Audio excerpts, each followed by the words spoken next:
I believe nature is the best teacher. And if you are alive, you will face challenges. No, you should not obey your parents. You should use your own intelligence. If you stop learning, you are dead. A rich life is not lived in money. You could have 1,000 crores and you could be leading a very poor life. So when you are actually giving 100% attention to anyone who is sitting in front of you, you're valuing the other person. You can never make everybody happy. So you're making that app hard to reach. When it's on your phone, you're making it easy to reach. Make your screen grey screen. Can you see my phone? It is grey. People have become slaves. It is time to drop that slavery. Hi everyone, this is Shagun Agarwal, and in today's episode we have a very special guest with us. We have with us Yogesh Chabria, the author of the best-selling book The Happionaire Way, an inspirational motivational speaker and an entrepreneur. This is the second podcast show I'm having with him. In the first one that I did 1.5 years ago, there was so much of learning, so we had to do a second episode. He's also launched a few courses, the links to which I'm sharing in the description below. These courses are available for free for the next 24 hours, so make use of them. Yogesh, through his inspirational talks, videos, and courses, has transformed the lives of millions around the world, inspiring them to use their innate gifts, overcome their fears, and take action in life. So let's begin with today's podcast. Hi Yogesh, thank you so much for coming on to our podcast again. I really thank you for your time and energy, and I'm sure the audience will have so many takeaways from today's session. Thank you, Shagun, for having me, and hope you are doing well. It is so beautiful to be here with you. So Yogesh, as the author of the best-selling book, The Happionaire Way, what advice would you give on bringing happiness into everything we do? And how can we infuse joy into our daily actions?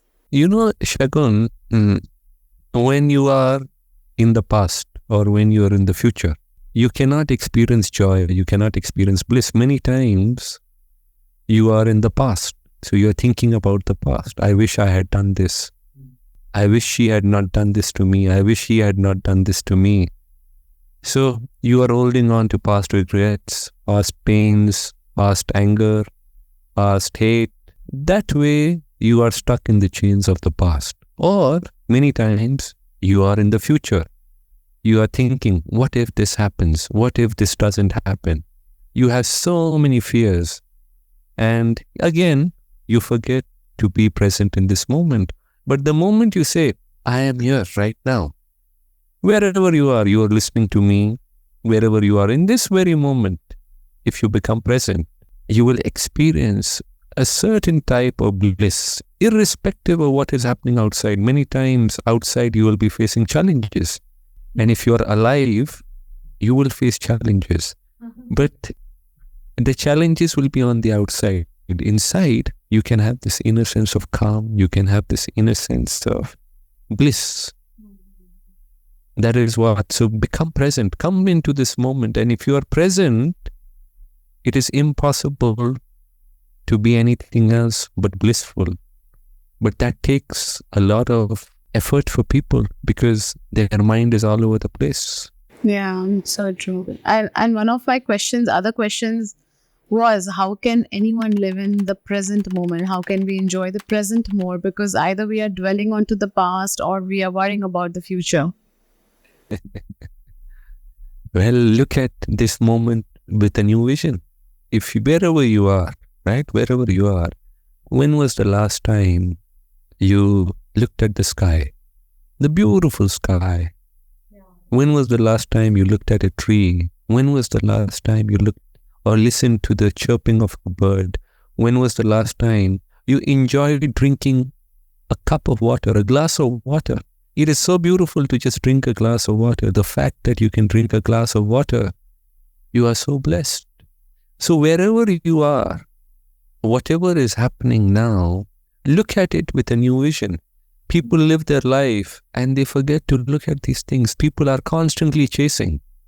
You know, I go to a walk on the beach near my house. And there is a new project coming up there where each apartment costs over 200 crores in Mumbai. And sometimes people spend their whole life trying to buy that apartment. You know, they think if they buy that apartment, they'll have a cup of tea with their wife, with their husband, with their kids. That 10,000 or 15,000 square feet apartment. Yeah. But in that process, many times they forget that in this moment, you don't need to possess the beach to enjoy it. I do not possess the beach. I do not possess the sky. I do not possess the ocean. But you can experience it. You can be blissful in it. So when you attach your happiness to anything external, you are in for misery.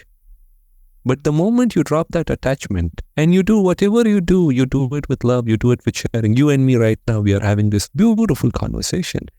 If you and me think that out of this conversation, you will become richer, you will become famous, you will become powerful, you have an expectation. And if that expectation is not met, you will become miserable. But you say, no, in this moment, I'm going to be completely present. I'm going to share my heart. I'm going to share whatever I have, whatever gifts I have, I will share it. Then it becomes different. So look at your life as a beautiful sharing experience, and then it becomes beautiful. Many people waste precious time trying to live according to the opinions of others. So how can we have the courage to walk our own path and reclaim our autonomy without being weighed down by the need to prove ourselves to anyone? You know, Shagun, I believe nature is the best teacher. If you look at nature, right, whoever is listening to this right now, go and look at the sun. Whenever, if it is night now, next morning, just go and look at the sun. Don't carry your phone. Don't carry anything. Just go and look at the sun. Observe the sun. Close your eyes. You know, they do Surya Namaskar. They do Namaskar to the sun.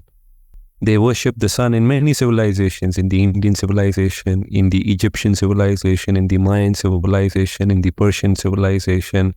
If you look at the sun gives you a beautiful lesson. The sun is loving, but the sun doesn't care what you think about it. Let us say tomorrow you go and abuse the sun. You say, sun, you are so hot. I hate you. You are making me sweat. The sun will continue to shine. The sun will not do anything. If you say, sun, why are you not shining brighter? Why is there a cloud over you? The sun will still shine. The sun doesn't care what you think. The sun will follow its dharma, and the dharma of the sun is to shine. You too have your dharma. Whatever is your dharma, you know what is your dharma. Deep within you, you are here for a deep meaning. There is a deep meaning that you're here for. So, if you constantly think what others will think, if you constantly try to make others happy, sometimes you are trying to make everybody happy. And in that process, you make yourself miserable. You can never make everybody happy. It is impossible. Let us say what I share. Let us say I tell you that when you are with me, you can experience the deepest intoxication through meditation, through dance, through laughter. You don't need drugs when you're with me. You don't need alcohol when you're with me. Let us say you are a seller of drugs. You are Pablo Escobar. You will not like what I'm saying because I'm affecting your business. Yeah. But if you try to make everyone happy, you will be miserable. You can never try to make everyone happy. Sometimes people tell me, Yogesh, are you saying we should not obey our parents? No, you should not obey your parents. You should use your own intelligence. What if your father is Osama bin Laden and he has a vision for you to become a terrorist? Should you obey your father? So you have to use your own intelligence, and your own intelligence should guide you. And it is your life, and your life is beautiful. Be kind, be loving, but don't try to make anybody happy. You know, most times when we're trying to please others and living the life as per their expectations, we leave ourselves behind. And that causes stress and unhappiness in our own lives. But we don't understand that when we are unhappy, we are also making others unhappy around us and our environment unhappy. So we cannot pour from an empty cup. If we are happy, then only we can make others around us happy. Yes, you are right. You are right, Shagun. It is like a flower, no? A flower will be able to share its fragrance only if it is blooming. If it is not blooming, if it is dead from within, the aroma, the fragrance of the rose will not spread. So start blooming yourself. Start experiencing bliss, experiencing love, experiencing joy within your heart. And then whoever comes in your presence will feel it. Everything you do. You might be working as a sweeper, but that working as a sweeper can be the most beautifully creative experience. In the morning, you get a dirty floor, but using your art, you convert it into a beautifully clean floor. Have you ever swept your floor, Shagun, at home? You might have. Yeah. Okay. You have times, no? Now, how do you do it? If you do it, oh, I have to sweep my floor. Why do I have to sweep my floor? Today my bike did not come. I have to sweep it. Yeah. No, you will not enjoy it. But if you say, such a beautiful gift I have, it is so beautiful. You can play some music. You can play some music in your heart. Clean it. You are getting exercise. You are enjoying. It is like seva. It is like service. So if you do that in everything, even if you are with a customer, you are with a client, you are with anybody, look at them as the divine presence. Look at them with a new vision, and then that experience becomes beautiful. You will give your heart, you will give everything, but you will give not because you want them to like you, not because you want them to praise you, not because you want them to give money to you. You give it out of a deep yearning to share what you have been given. You become like the sun, you become like the flower, you become like the wind. Yeah. The nature has so much to teach us. We're so surrounded by nature, yet we are so detached from it. And the detachment is just going on. Yes. We spend time in nature. Nature heals you. When was the last time you hugged a tree? Just you hug a tree. You go bare feet on the grass and hug a tree. Share your heart out to the tree. The tree is a part of Mother Earth. We call it Bhumi Mata. And that mother, that energy will nurture you. We are a part of nature. When you are disconnected from nature, it leads to stress, tension, bad health. Just go sit under a tree, near a river, anywhere, in a park. You don't have to go far. It's really beautiful. Hugging a tree is such a beautiful concept. I never thought about it. Yeah, don't think about it. Go and do it. Sometimes I'm there, I'm hugging a tree and somebody comes and asks me, and I said, try it out. And they feel conscious. They said, what will people think about me? I said, this is okay. This is such a simple thing. People are throwing bombs. People are killing each other. Why do you bother? Do it. And then they do it. And then sometimes they have tears in their eyes. And there is nobody to share. Share it with a tree. When was the last time you truly hugged a tree? Such a beautiful experience. Very beautiful. Don't think about it, because thinking will not do anything for you. Yeah. Go and do it. Experience it. Try it out.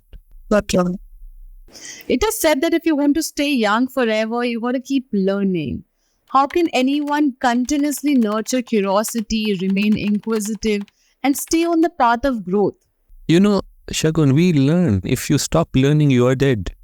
A rock doesn't learn. A rock is dead. But if you are living, you have to keep learning. And learning is everywhere. Learning is not only through books or through some course or through some seminar. Learning is life. Life is learning. Everything teaches us. Everything. Even if you look at Ramayana, Ram teaches you something, but Ravan also teaches you something.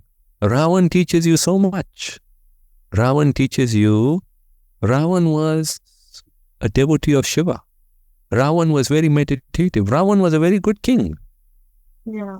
But Ravan teaches you, when you have anger in your heart, it destroys you. When you have greed in your heart, it destroys you. When you have lust in your heart, it destroys you. When you have possessiveness in your heart, it destroys you. When you have arrogance within you, it destroys you. So in life, everybody can teach you. And sometimes the person who you think has nothing to teach you will teach you the most. And the body will get old. Your physical body will get old. It is a law of nature. Everybody's physical body will get old. Your hair will gray, wrinkles will come. But your heart will have that magic. Your heart will have, your step will have that bounce.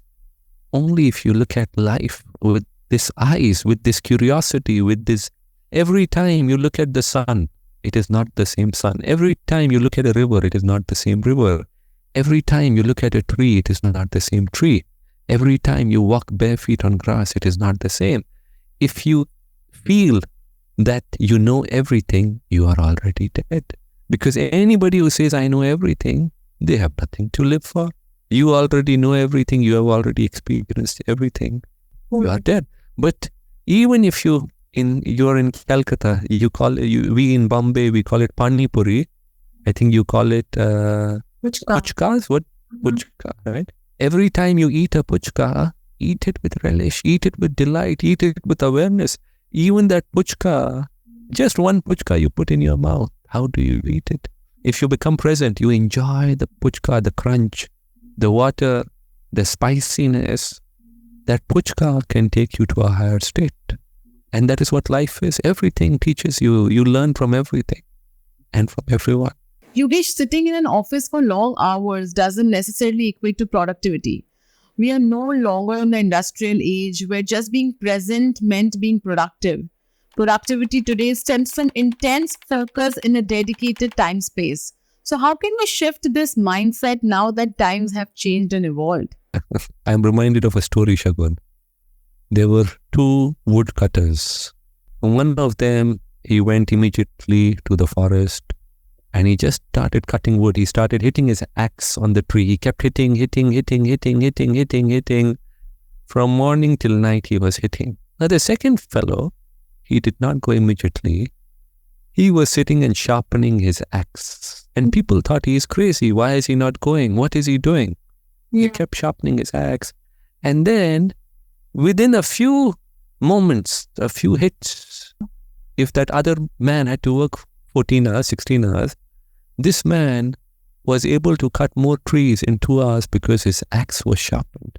Yeah. So, you are right. People, out of fear, they think if my colleagues are sitting for 18 hours, 16 hours, 12 hours in the office, I should. Yeah. This also is a part of your self-courage. You need to have courage. And especially in the Indian environment, in the corporate environment in India, there is a deep sickness. There is a deep sickness which says you have to sit in the office just because the boss is sitting, just because your colleagues are sitting. But remember, your life is not only work. If you think life is only work, you are leading a very poor life. You are not leading a rich life. A rich life is not lived in money. You could have 1,000 crores and you could be leading a very poor life. Imagine you have 1,000 crores, but you don't use it. Yeah. You are 18 hours at work. What is the use of those 1,000 crores? You might have 1,000 pebbles. You might have 1,000 stones. A rich life is a life where you live. You experience laughter. You experience joy. You experience hurt. You go on adventures. You work. You do not live to work. You work to live. Yes, you work. Work is a part of your expression. But if you only live to work, it is a very poor life. You are living the life of a slave. So, you need to have the courage. You need to tell whoever you are, wherever you are, and what will happen. I will tell you what will happen. Maybe you have a smaller car. Maybe you have a smaller house. Maybe you do not have a big solitaire ring. Maybe. But are you a slave to that big house? Are you a slave to that big car? Are you a slave to that solitaire ring?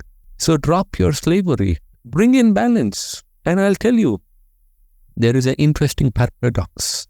The more time you spend at work, just time, less productive you become. Look at some of the most advanced societies, technologically.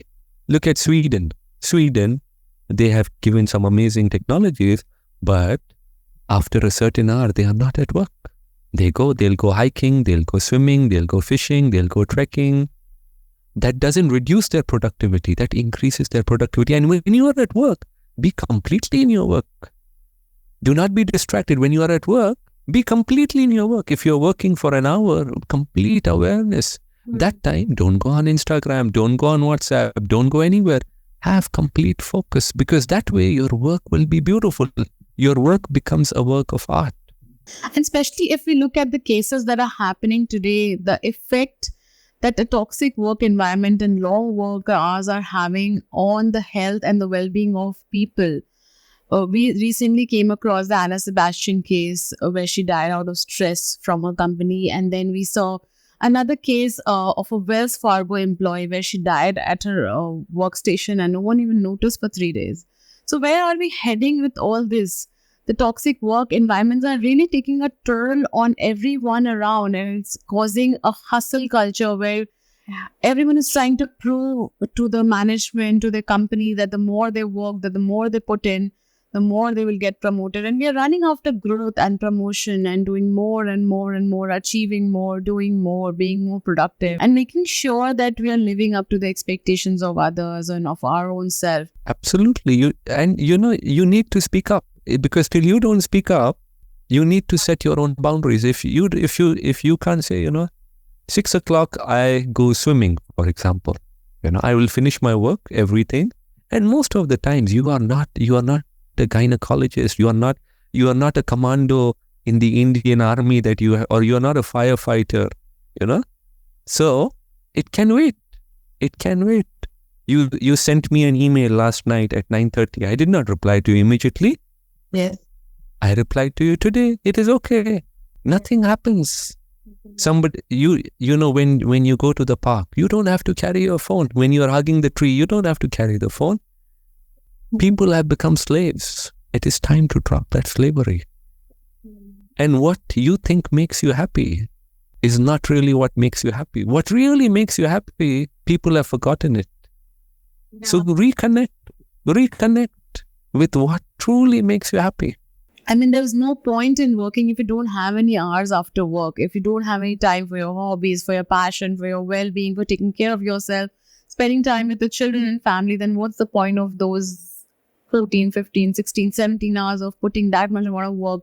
So as soon as you come home, you realize that you're so tired and you just lie down and you don't even realize that you have slept. And when you wake up in the morning, you have again a whole day in front of you where you have to work those many hours. So where are we going with this? Why are we following the hustle culture? There has to be a stop. Companies, employees, everyone have to understand, and companies have to make profit. They're answerable to the board. Everyone is answerable to the person above them. But every employee, it's their responsibility to draw the line, to draw a boundary, that they cannot be working after this time. They cannot be working on a Sunday because they have other things to do also. Whatever they are working, one of the reason is money. And if they're not having the time or the energy to spend that money on the things that they enjoy, that they love doing, then what's the point of having this hustle culture when you're not able to take care of your mental health, your physical health, and it's taking a toll on you? And we are seeing the results. We are seeing it's causing deaths. We are seeing it causing nervous breakdown of people. So we need to create a mindset where we're not having a hustle culture, where we also have time for other things in life that give us joy. Absolutely. You are living like a robot. It is a robotic life.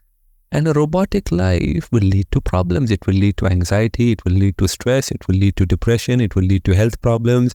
It will lead to heartache. It will lead to back problems. It will lead to breakdowns of relationships. It will lead to breakdowns of families. It will lead down to no connection with your wife, with your husband, with your children. You will always be irritated. You will always be angry. And imagine, for what?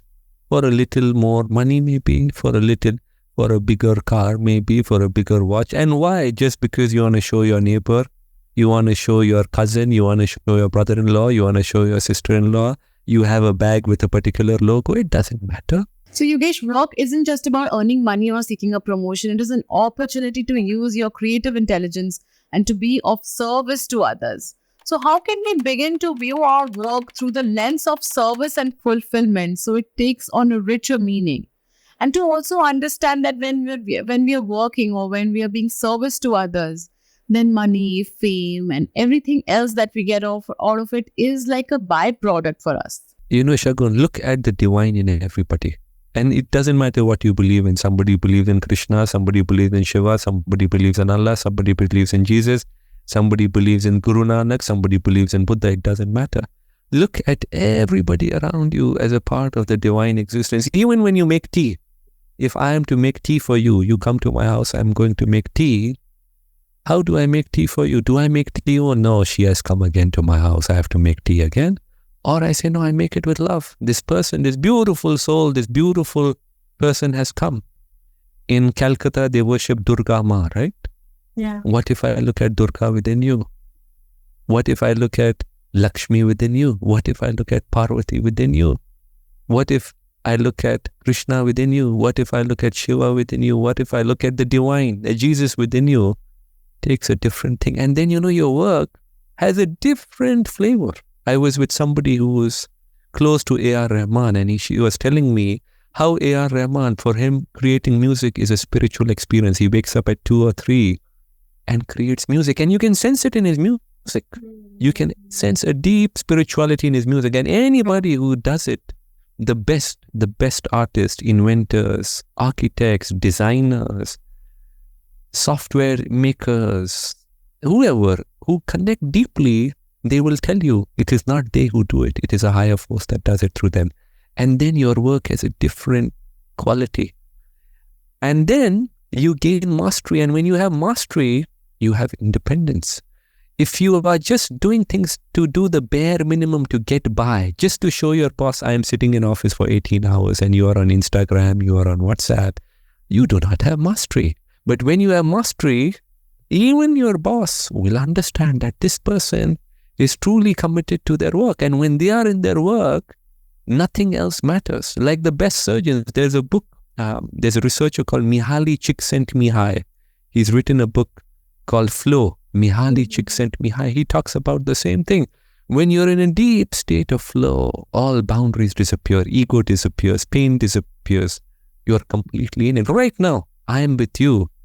I am in a deep state of flow with you. Nothing matters for me. And I am sharing not from a rational mind. Yeah. I am sharing with you not from a logical mind. It is just flowing from my heart. And that flow comes only when you drop everything else. If I'm with you right now and I'm looking on my phone, I am distracted, I'm thinking a million thoughts, I will not be able to share the way I'm sharing. Yeah. And that flow possibility lies for everybody. And that flow too, then your work also becomes karma yoga. Karma yoga is where your work helps you reach a higher state, a transcendental state. Yeah. Even when we're spending time with our loved ones, we are not giving our 100% attention. And then it actually looks like it's not worth it at all. If we're not able to give our attention and we're still there with that person, how is it worth it? And, this reminds me of a story where a couple goes for a vacation and the wife, when they return back, the wife says that, I wish we'd spend more time together. The husband said, we just returned from a vacation. And the wife said that it didn't look like we spent a lot of time together because most times you were on the phone. So even if we are with that person and we are somewhere else, then what is the point of being with that person? It doesn't matter. If you are on a dinner table with your husband, with your wife, with your children, but you cannot be there. You can be lying in the same bed with your husband, with your wife, and there can be a wall. There can be a distance. If you are with somebody, right, and instead of being there, you are somewhere else, your mind is somewhere else, you are distracted, you are looking at the news, you are watching what is happening in Middle East, what is happening with elections in America. How does that matter to your life? This person who is there with you at this moment is so beautiful. Why don't you become present with them? How does it matter who wins the election in America? Yeah. All politicians are of the same material. There is no difference between one politician and another. They are all made of the same material. I am reminded of a story. Once there was a politician and he was campaigning for the Native Americans.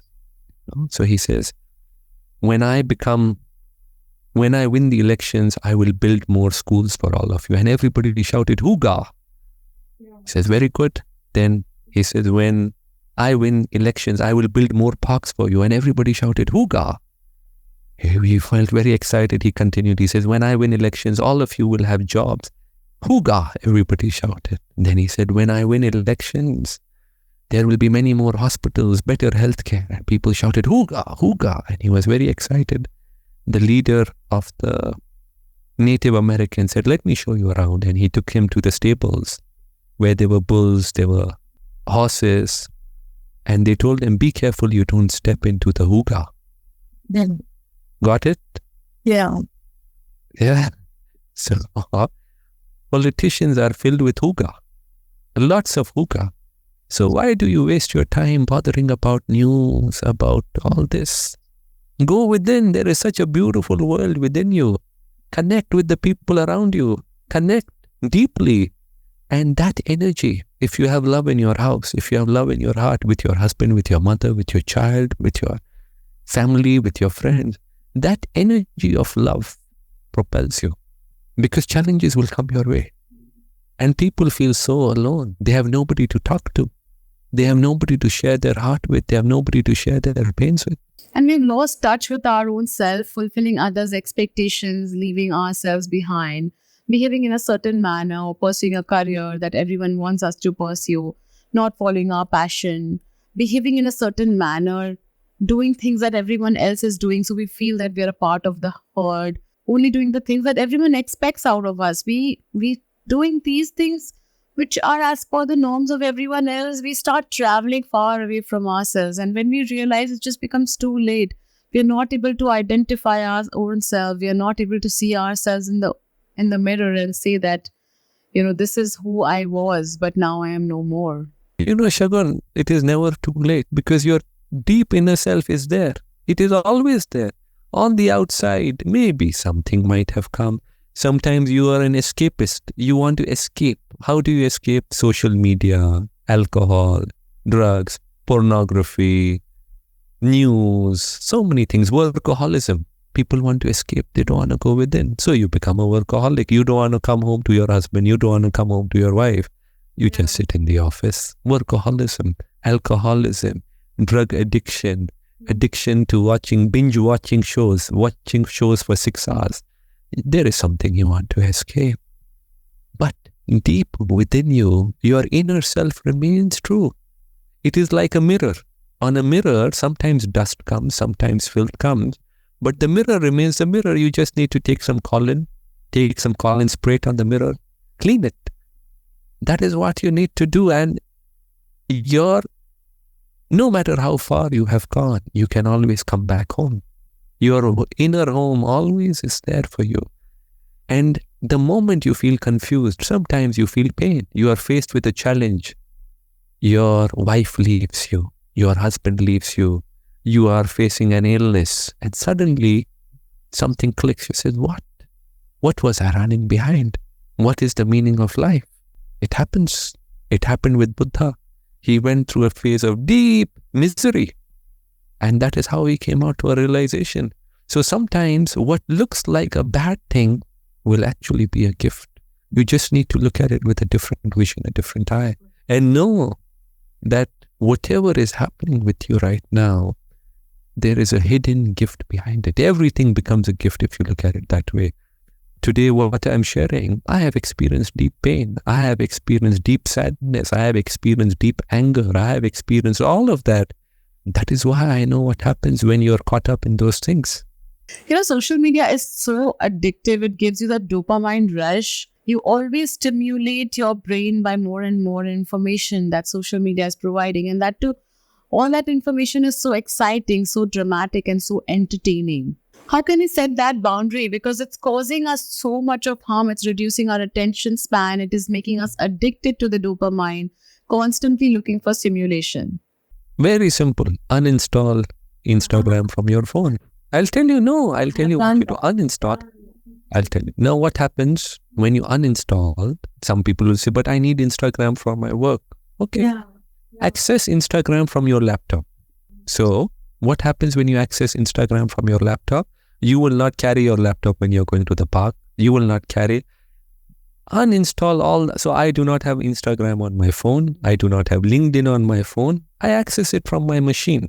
So I will say I will spend maybe 10 minutes, maybe 5 minutes, and at the same time have some other hobbies, have some other interests.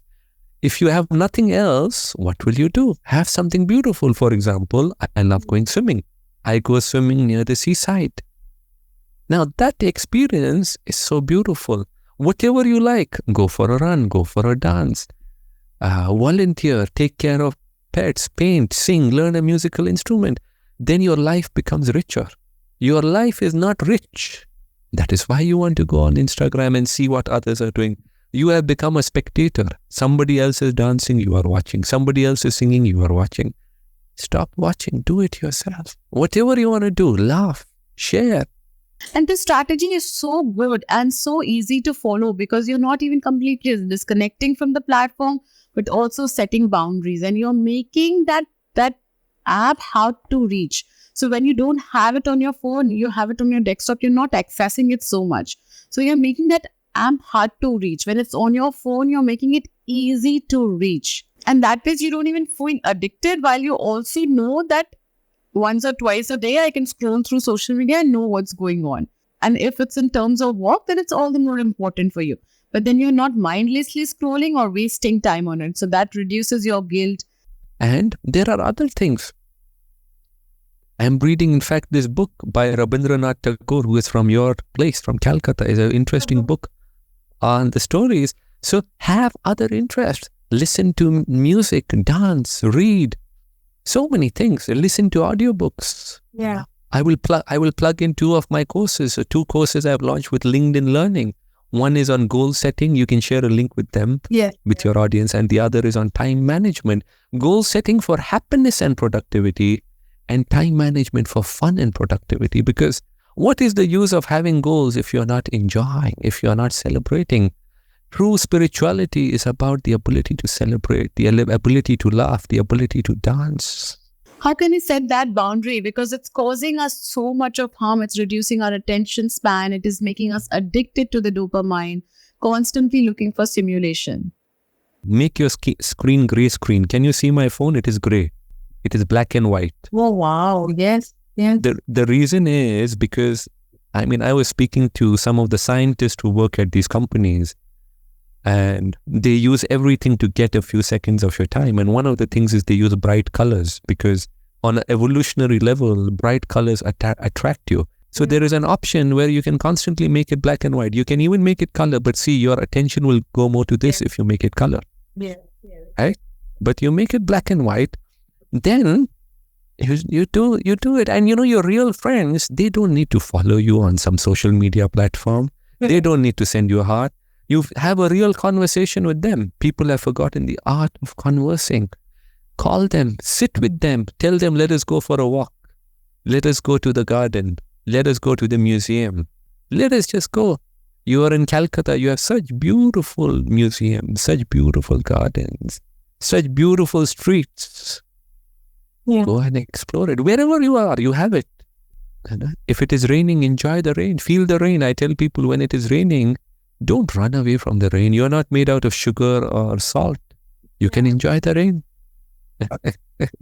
And talking about the couple example, Yogesh, where I told that the wife was saying that, you didn't give me enough attention during the vacation because you were on phone all the time. So when you are actually giving 100% attention to anyone who is sitting in front of you, you're valuing the other person. That person really feels valued. And that is such a core need of any human being, to actually feel valued. And when you bring anything in between, be it phone or be it any social media app or anything else, then you clearly show that what your priorities are. So when you take care of yourself, many things around you start falling into place. Yeah, that's true. That's true. I agree with you.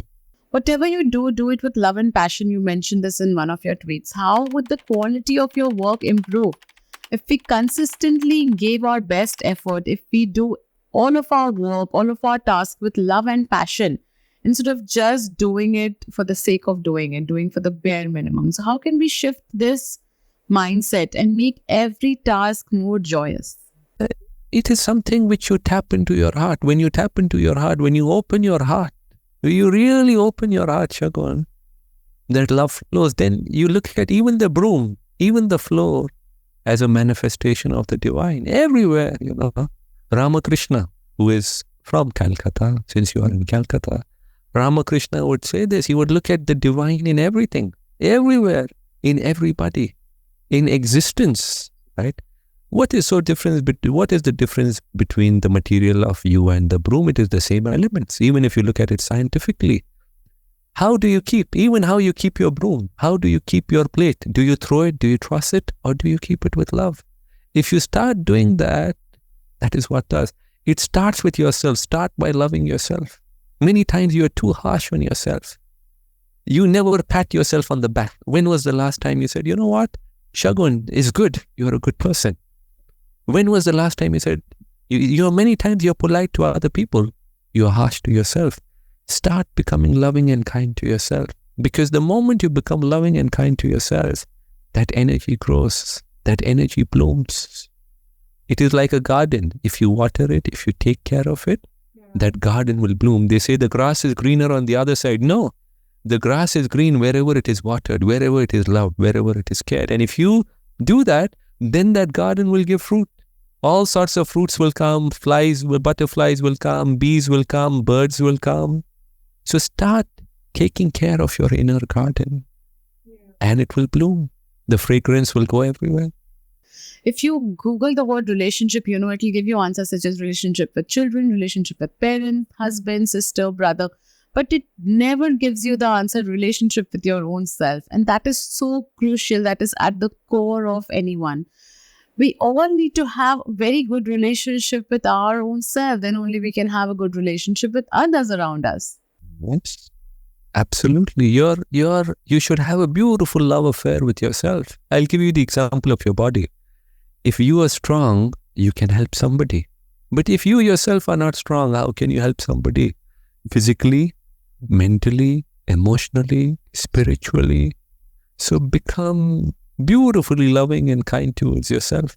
Do not torture yourself. Love yourself.